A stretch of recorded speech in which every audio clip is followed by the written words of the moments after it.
കിഫയുടെ നേതൃത്വത്തിൽ പന്തംകൊളുത്തി പ്രകടനവും സംസ്ഥാനപാത ഉപരോധിക്കുകയും ചെയ്തു. കർഷകന്റെ കൃഷിയിടം സർക്കാർ ഭൂമിയെന്ന് വിധിച്ച് കോടതി നടപടികളിൽ പ്രതിഷേധിച്ചാണ് പരിപാടി സംഘടിപ്പിച്ചത്. തോപ്രാംകുടിയിൽ നടന്ന പരിപാടി കിഫ ജില്ലാ ട്രഷറർ ജെയിംസ് പരുമല ഉദ്ഘാടനം ചെയ്തു.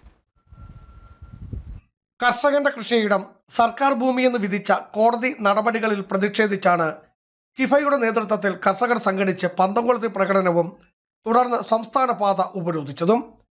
തോപ്രാംകുടി ടൗണിൽ നൂറുകണക്കിന് കർഷകരാണ് പ്രതിഷേധ പരിപാടിയിൽ അണിനിരുന്നത്. പെരുന്തൊട്ടി കുറ്റിക്കാട്ട് ബിജിമോന്റെ 4 ഏക്കർ സ്ഥലമാണ് ഹൈക്കോടതി ഉത്തരവിനെ തുടർന്ന് തഹസീൽദാർ സർക്കാർ ഭൂമിയെന്ന് ബോർഡ് സ്ഥാപിച്ചത്. 3 ദിവസത്തിനകം വീടും സ്ഥലവും വിട്ടൊഴിയണമെന്നും ആവശ്യപ്പെട്ടു. 4 ഏക്കർ സ്ഥലത്ത് 50ഓളം പശുക്കളും താറാവ്, പന്നി തുടങ്ങിയ വിവിധ വളർത്തുമൃഗങ്ങളുടെ ഫാമും അനുബന്ധ കൃഷിയുമാണ് ചെയ്തു വരുന്നത്. തന്റെ സ്ഥലത്തിന് പട്ടയം ലഭിക്കണമെന്നാവശ്യപ്പെട്ട് ബിജിമോൻ നൽകിയ ഹർജിയാണ് എതിർവിധിക്ക് കാരണമായത്. ഇതിൽ പ്രതിഷേധിച്ചാണ് കർഷക കൂട്ടായ്മയായ കിഫയുടെ നേതൃത്വത്തിൽ കർഷകർ സംഘടിച്ച് പ്രതിഷേധിച്ചത്. ഞങ്ങളെല്ലാം ഭൂമി വില കൊടുത്ത് വാങ്ങിയതാണ്.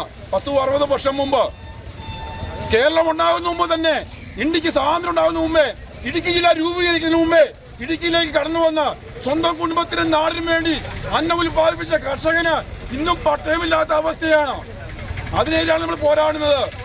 സർക്കാർ ബോർഡ് സ്ഥാപിച്ച സ്ഥലത്ത് നിന്നും തോപ്രാംകുടി ടൗണിലേക്ക് നടത്തിയ പ്രകടനത്തിന് ശേഷം ടൗണിൽ പ്രകടനക്കാർ സംസ്ഥാന പാത ഉപരോധിക്കുകയും ചെയ്തു.